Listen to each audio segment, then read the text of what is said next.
Another day in the Metaverse. Another day in the Metaverse. It's a tattoo convention. First tattoo convention in the Metaverse. Excuse me. Ooh. Let's go.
Explore this here.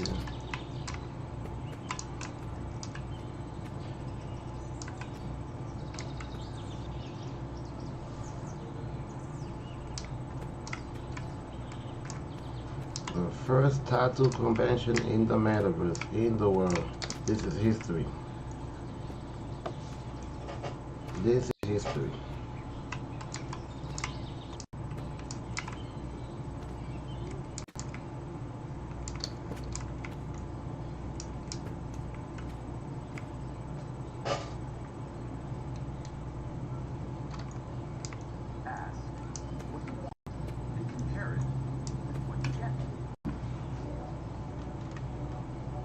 Up late nights on a Saturday, not at the club, wish I had a day just to turn up. Have to say my time's burnt up. Shout out to Kevin. My pockets in the saddest way. Reality TV just laughs at me. Kinda like those bullies in high school behind. That's what I reported. So could everyone quit telling me what I had to be? Just to be simple with you, brother, I'm truly glad to be a fuck up. Cause right now I'm down, so homie, what's up? I know I didn't grow to get here by being stuck up. So people out seeing how much energy they can suck up. But I'm filling the cup up, passing it to my brothers. Maybe one day I'll buy a house for my mother. Up on the mountain, awesome. And the pad so I can visit often. Send my dad golfing off with Steve Austin. Stone cold focused. Cause I'm looking for my way to the top. I've been working all day, working all night. Some people telling me to just stop, but I can't leave my family hungry, sleeping at night. There's no way, no. There's no way. There's no way, no. Carrying on There's Earth. no way for me to come home. It's been a minute now, milking every opportunity. I should get a cow. Never seen an obstacle that I couldn't get around, but I'm not from royalty, so I didn't get a crown. These thoughts were written down for those who sit around. Complain every day about the blessings they were given. How do you suppose those bros in Africa are living now? Maybe you could see the light if I could shift the clouds. So I'll try. Look, man, look, time flies. This year came and went like drive-bys. Mama still says she's surprised by my size, but this cat survives. Still got my 9 lives. So what you wanna do? Go home, relax for 5 days cause you want it. I'd rather be out in Bombay, but I ain't mad at you. I'm not at home to stay, I'm just passing through. There's things I have to do. So I'm looking for my way to the top. I've been working all day, working all night. Some people telling me to just stop, but I can't leave my family hungry, sleeping at night. There's no way, no. There's no way. There's no way. No. There's no way for me to come home. I've been in the office, they asking me where I'm off. I'm thinking that I fell off. It's a bad decision to start off with. If I don't call back, don't be mad at me. Home or family is surely somewhere that I'd rather be. I've been on the road for just too long. Hoping that I'll know when that'll be, man, who knows? Guarantee I'll have something to show. Most of y'all complacent, none of situations. I know that for a fact, cause I'm part of that equation. Learn from the school of life, and this is orientation. On the school of life, man. I have to learn. Say that gravity is too strong, but when you learn, we learn. So I'm sorry I can't move on, but I couldn't leave without this new song. Hey, cause I'm looking for my way to the top. I've been working all day, working on the top. Some people telling me to just stop, but I can't leave my family hungry, sleeping at night. There's no way, no. There's no way. There's no way, no. There's no way for me to come home. Cause I'm looking for my way to the top. I've been working all day, working all night. Some people telling me to just stop, but I can't leave my family hungry, sleeping at night. There's no way, no. There's no way. There's no way, no. There's no way for me to come home.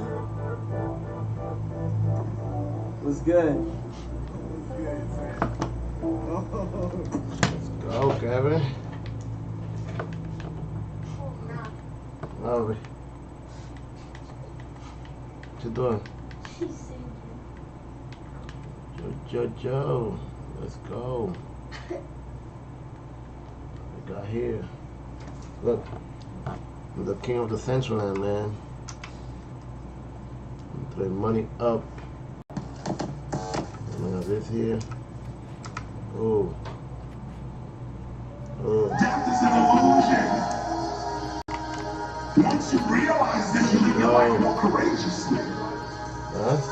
Now, no one wants to die before their time, so you try to protect yourself. But know that this body is the limitation of you. It is not your zenith. It is not your ultimate. Your ultimate is immortal. Shifting my train of thought to the fifth dimension. Let's go, let's go. What up?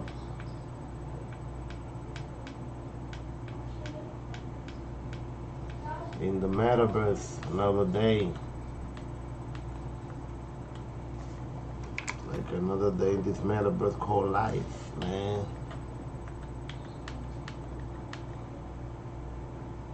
Where we in? We in or we out? We out or in? Who knows, man?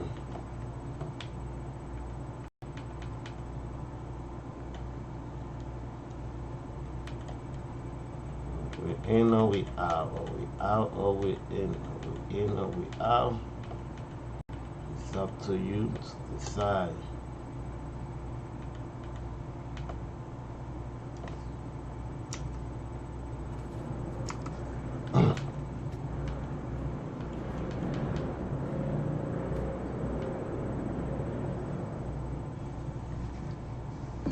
It's up to you to decide where you're going in the Metaverse. Eating yogurt alternatives. Real estate in San Francisco and many other cities. Okay, hey everyone. International, globally, all hands meeting today. Longtime entrepreneur Dirk Luth, who's from Germany, is now building out a world that looks similar to a game, which makes sense because it was inspired by one. Take me to the moment you came up with the concept for Upland. One night we saw our kids always playing the board game Monopoly. We said, wouldn't it be cool to take the whole world and put that on the blockchain and bring that together somehow? So there was this Netflix series, it's called Stranger Things, where there's a parallel world. I mean, it's a little bit with monsters and stuff, but it looks really like the real world. So basically, we're about to start talking about a company that was inspired by Stranger Things and Monopoly. Yeah. That's almost terrifying. Almost. But instead of buying land on a board game or in the real world, Upland allows users to purchase the NFTs for digital versions of real-world real estate. And unlike other virtual worlds that rely on cryptocurrency, Upland allows users to pay with a credit card, so there's a lower barrier to entry. So this is about really trading virtual properties, but it's all based on real world addresses. None of which, by the way, we should be clear, you guys actually own in the real world. Yeah, exactly. We're taking the real world addresses and then put them onto the blockchain. I think we're right now the largest, real world metaverse. So should we enter the metaverse? Let's do it. Okay. So, okay, let's go to New York, I guess Manhattan, right? What's available? There's not a lot of available. You have to search for it. I was thinking since we're 60 minutes plus, so maybe we could look at our headquarters for 60 minutes. So let's look up CBS Broadcasts. That's the green one. So that means it's for sale. It's for sale. But it's purchased. It says someone owns it, so the player is called MJC3337. Okay. And he sells it for equivalent of $3,000. Okay. So let's see the street view. So technically, we could buy back CBS for $3,000. But now you can still buy it, right? But they better move fast because it seems like prices are going up. Yeah, that's the thing.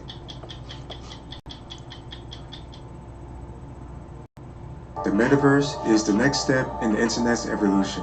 It's the convergence of physical, augmented, and virtual reality in a shared online space. The metaverse is a 4D version of our current internet, and it can be thought of as an internet that you're inside of, rather than one you're merely looking at. One critical aspect for this to work is that it can't be controlled by a company. It has to be a decentralized system with many companies supporting it. Companies that are likely to bring it to life are Facebook.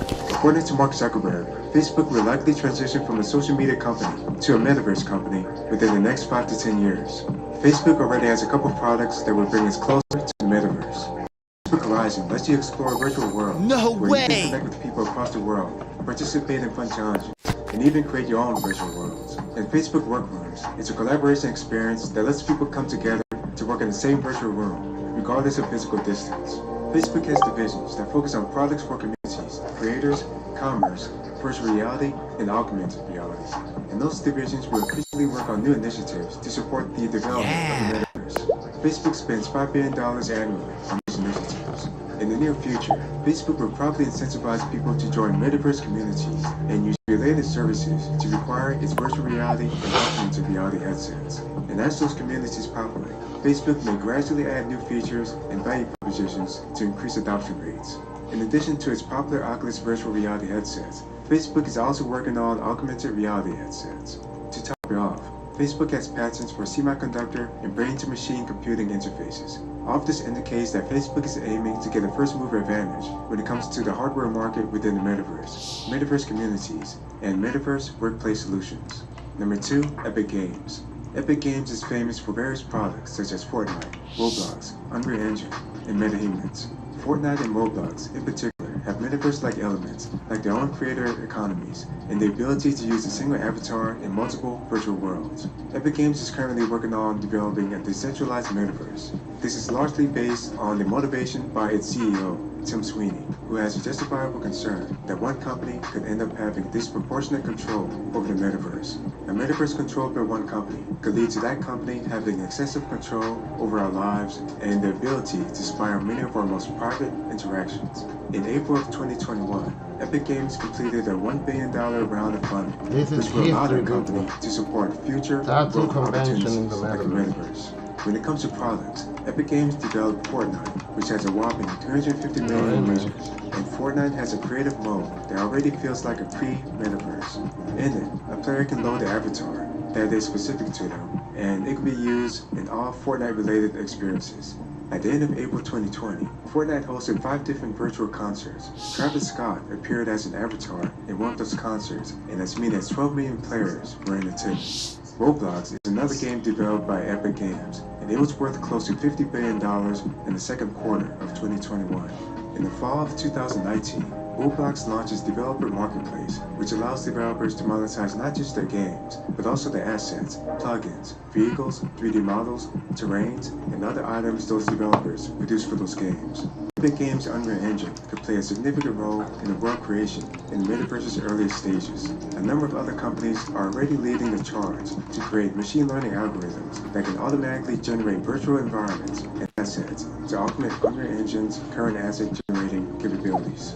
Additionally, it would make sense if metahumans could be used to create lifelike avatars avatars in a decentralized metaverse. Number 3, Microsoft. Microsoft dominates when it comes to workplace and productivity offerings, which include the Windows operating system, Office 365, Microsoft Azure, and LinkedIn. Future versions of these offerings would fit extremely well within the Metaverse ecosystem. One of Microsoft's most promising initiatives involves giving Azure developers the ability to create digital twins of our physical world that are bound to our world in real time. This allows us to run simulations in those virtual environments, analyze trends in real time, and form highly accurate predictions that we could apply to the real world. We could see even more comprehensive uses of virtual environments modeled based on our real world in the future. Microsoft also offers the HoloLens, a holographic and mixed reality device specifically intended to enhance productivity and training efforts in multiple industries such as manufacturing, healthcare, and education. This headset enables people to interact with a high variety of work-related virtual objects in their living room. It's primarily used for enterprise purposes, but as its prices decrease, we may begin to see these headsets sold to the general public. Microsoft also has an app called Microsoft Mesh that gives users an AR and VR meeting space to interact with other users and 3D content. Additionally, Microsoft has Xbox Game Pass and Xbox Cloud Gaming, which could help facilitate efforts to use the software as a service business model for certain metaverse components. Number 4, Google. Multiple Google initiatives could accelerate the development of the metaverse, including Google Maps and Google Street View, Google Earth VR, Stadia, Google Fi, and Google Assistant. Google recently introduced Project Starline, which makes virtual meetings feel like they're in person, and that's without the use of a headset. It utilizes the latest advancements of computer vision, machine learning, spatial audio, and real-time compression. From a consumer's perspective, they would need to buy technology-equipped video booths that both users enter from their corresponding locations. Each booth would feature a large 65-inch display that would enable users to engage in what looks like a face-to-face live video call with the other life-size person sitting directly in front of them. Google may also release hardware to facilitate augmented reality, such as an updated version of Google Glass. It's probably likely that Google will explore advanced virtual and mixed reality headsets as well. Google already offers a popular framework for developing AR experiences called AR Core. Apple is its primary competitor in that space. Number 5, Apple. Apple is unlikely to build a decentralized metaverse platform since Apple traditionally likes to have more control over its product and service ecosystems. But it may act as a major competitor to Facebook when it comes to hardware related to augmented reality and possibly even virtual and mixed reality. Apple already offers widely used frameworks for developing AR experiences such as ARKit and RealityKit. Y el COVID se trata de los incendios en Corrientes. Respecto al tema, Mauricio Macri acusó al gobierno por los incendios en Corrientes y Juan Cabandier le respondió. Por su parte, Gustavo Valdés, el gobernador de Corrientes, confirmó que Cabandier lo llamó en medio de los incendios para pedirle que Macri deje de tuitear en su contra. Lo escuchamos. Macri dijo que no había habido ayuda de nación, raro. Esto ya lo dijimos varias veces, Federico y yo, algunos colegas también han relatado, porque la verdad que hay datos objetivos, Víctor Hugo, que tiene que ver con la ayuda. Nosotros estamos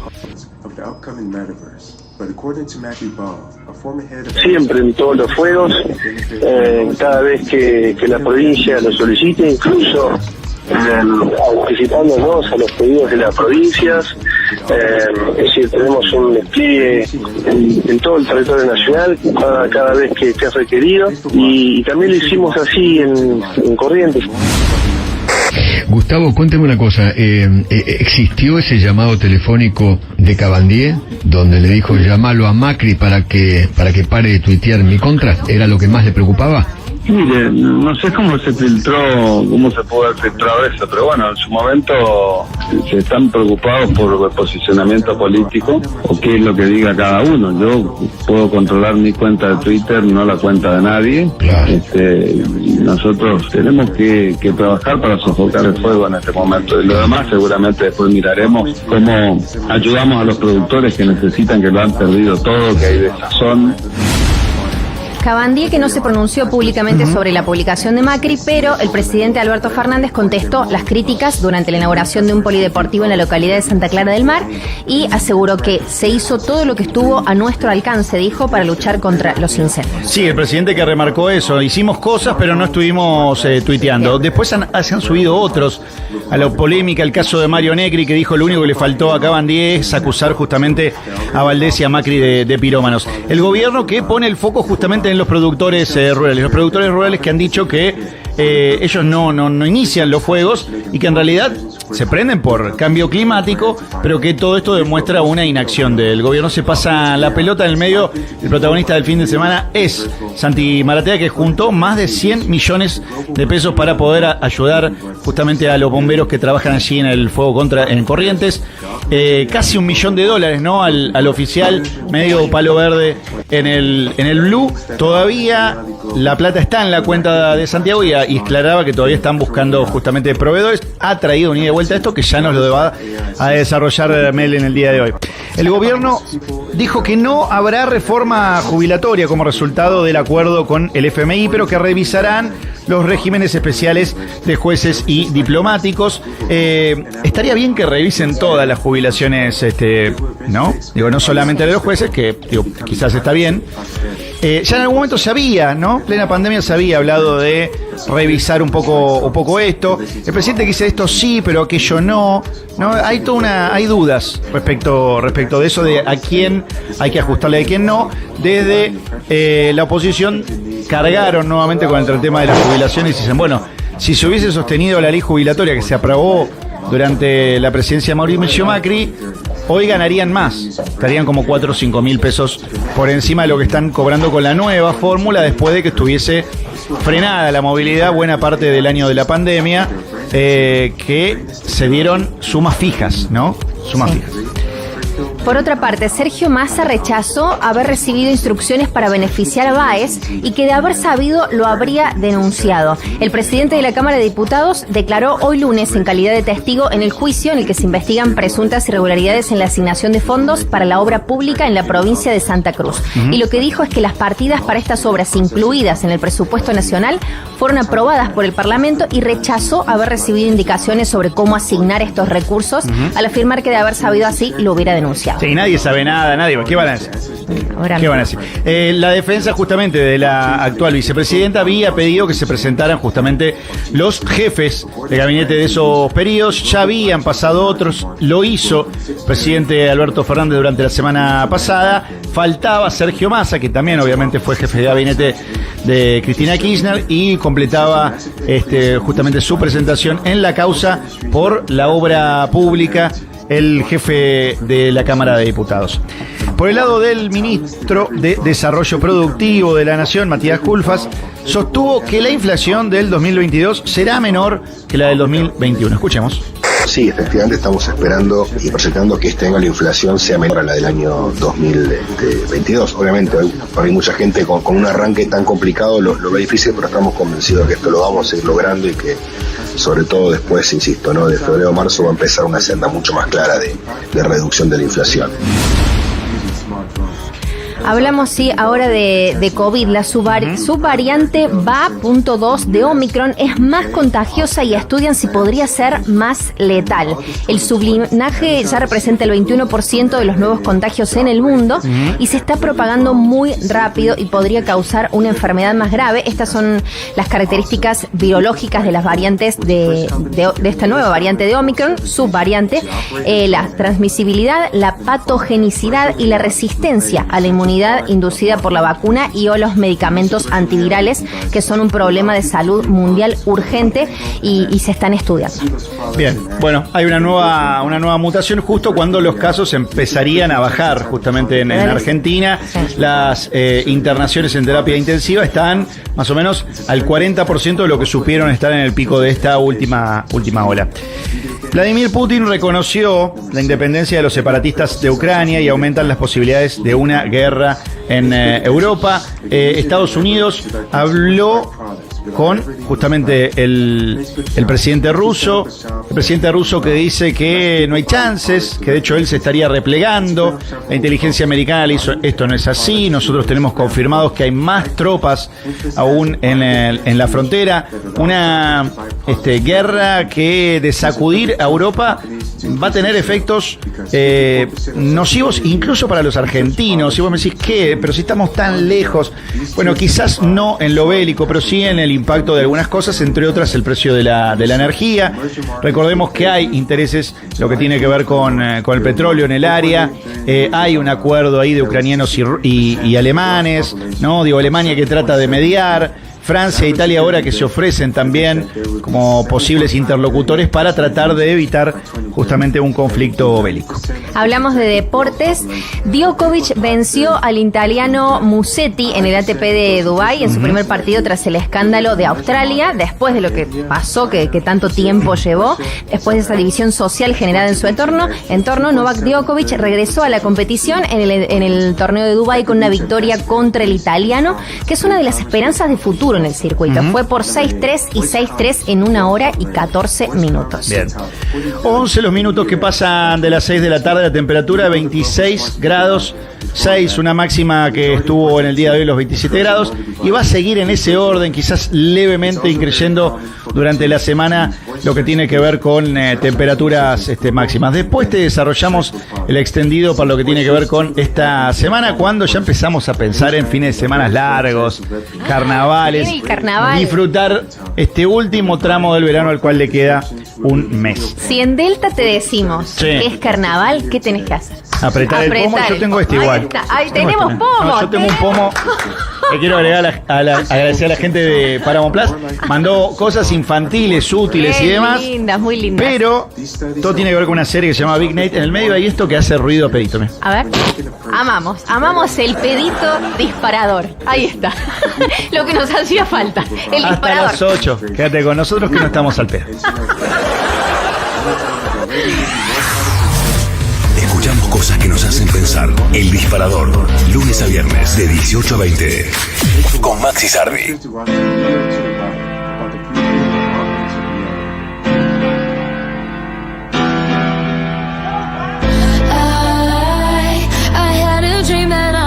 In slow motion, every superficial moment. I get overwhelmed in all the messy emotions. It's so that I never notice. Every time I cry, I get a little bit stronger, stronger. I know that angel used to be the devil on my shoulder, shoulder. Oh, not anymore. When the voices get loud, I'm turning them down. Feel good in my body forever and ever. When the tears start to fall, I'm catching them all. And I know the future is better, 'cause every time I cry, I get a little bit stronger, stronger, little bit stronger. Every time I cry, I get a little bit stronger, stronger, little bit stronger. I used to spend the nights inside my head thinking, where the hell you think you're going?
disparador con Maxi Sardi. Hasta las 20. Periodismo sin silenciador.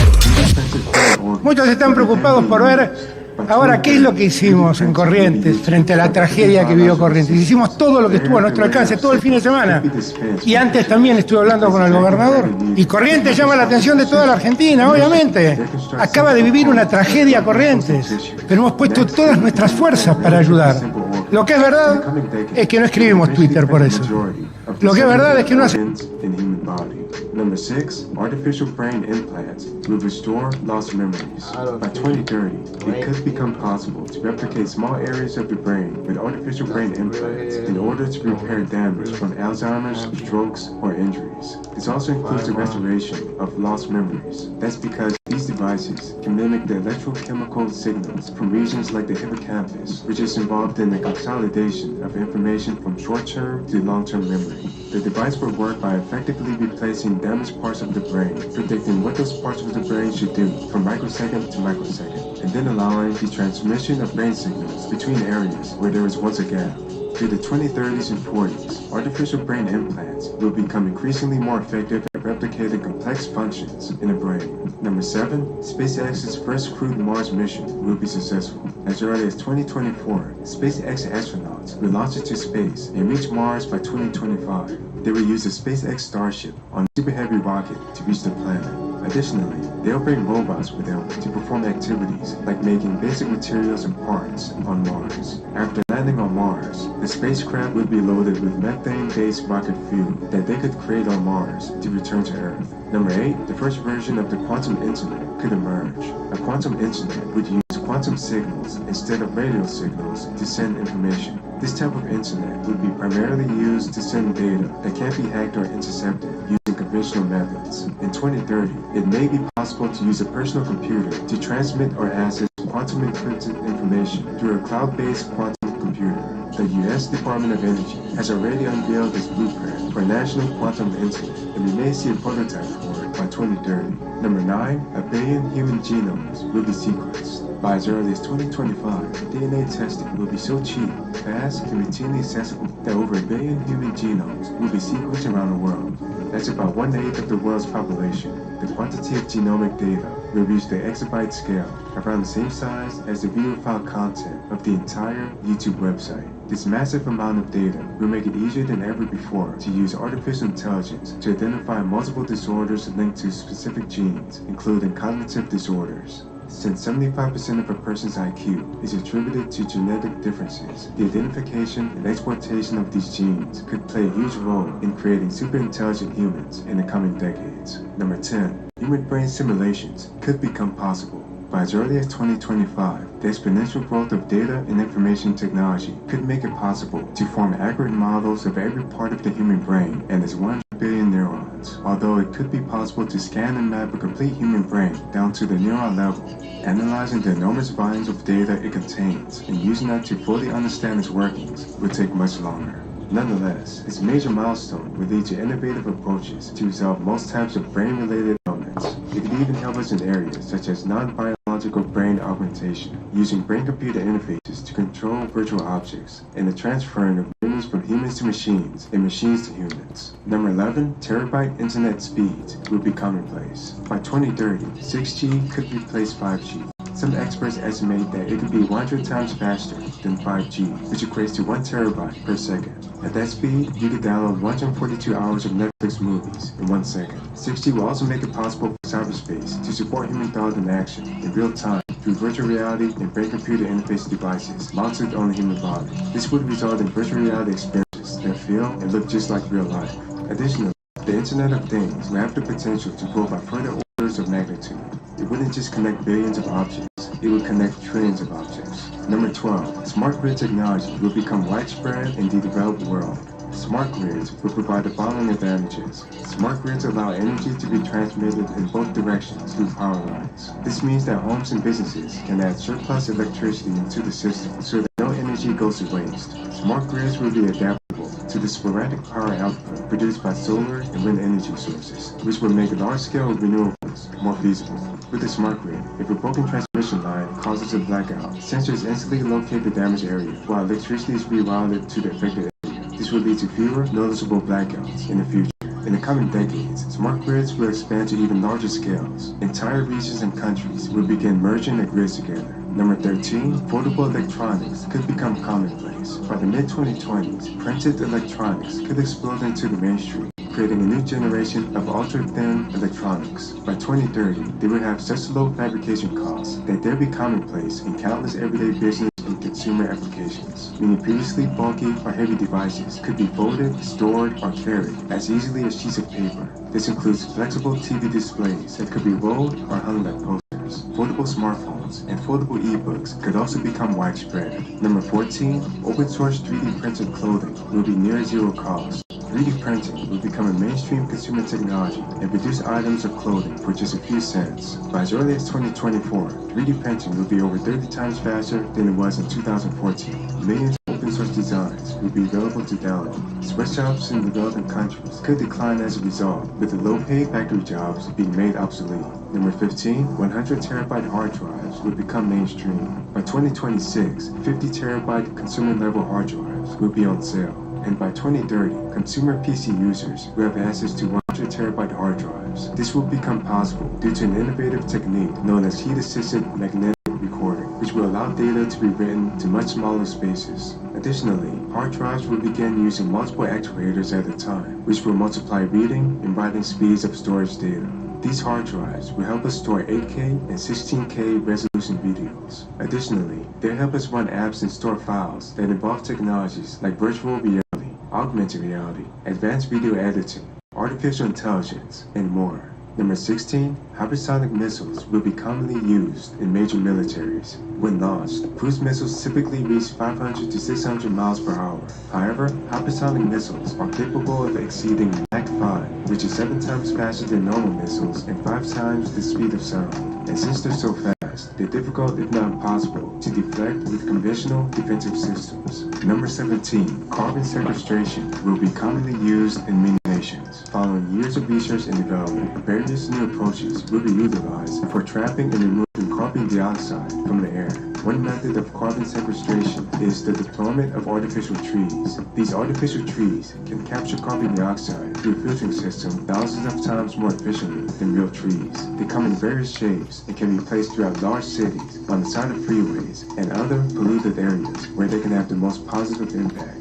After the carbon dioxide is pulled from the air, its solid form could be used for various purposes, such as the manufacture of products. But great care must be taken to ensure that the carbon dioxide isn't re-released into the atmosphere after it's reused. Number 18, small modular nuclear reactors could gain widespread adoption. Small modular reactors are a new class of smaller, cheaper, safer, and more adaptable nuclear power plants. Since they can be built at a much lower cost than traditional reactors, they're especially attractive to developing nations, which lack the ability to spend tens of billions of dollars on infrastructure. Small modular reactors would also allow increments of capacity to be gradually added as power needs increase over time. Number 19, several extinct species could be resurrected.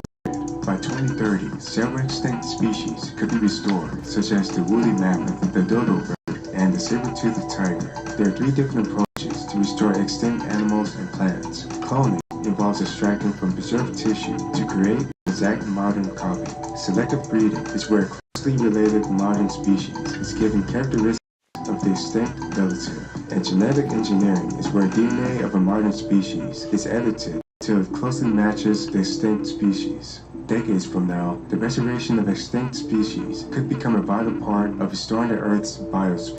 For various purposes, we could even see the restoration of Homo sapiens and various dinosaur species in the coming decades. Number 20, the entire ocean floor will be mapped. As of today, less than 10% of the global ocean floor has been mapped in detail. Even surfaces of the moon, Mars, and other planets are barely understood. Organizations in France and Japan are working on a collaborative project called Seabed 2030 that will produce a definitive map of the world ocean floor by 2030. As part of the effort, fleets of automated vessels capable of transoceanic journeys would cover millions of square miles, carrying with them an assortment of sensors and other technologies. These ships will deploy tethered robots to inspect areas of interest, all the way down to the floor of the ocean, thousands of miles below the surface. By 2030, the project will be largely complete. The maps will reveal the physical structure of the ocean floor with unprecedented detail, in addition to showing the location of shipwrecks, crashed planes, or the archaeological artifacts, and other areas of interest. Commercial applications include undersea mining and inspection of pipelines.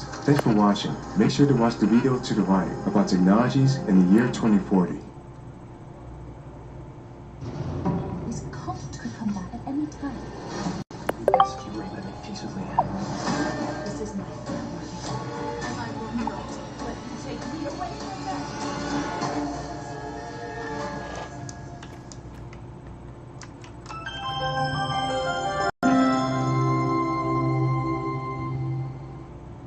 How to start a raffle business.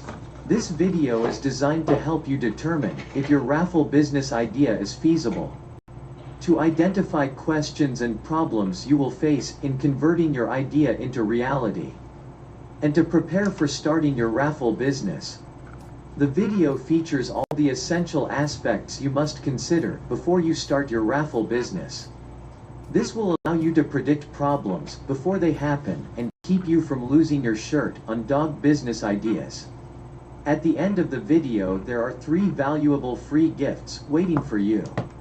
A token of appreciation for watching this video. Operating a raffle business will depend on the following 4 conventions. 1. A practical plan with a solid foundation. 2. Dedication and willingness to sacrifice to reach your goal. 3. Technical skills. 4. Basic knowledge of management, finance, record keeping and market analysis. As a new owner, you will need to master these skills and techniques if your business is to be successful.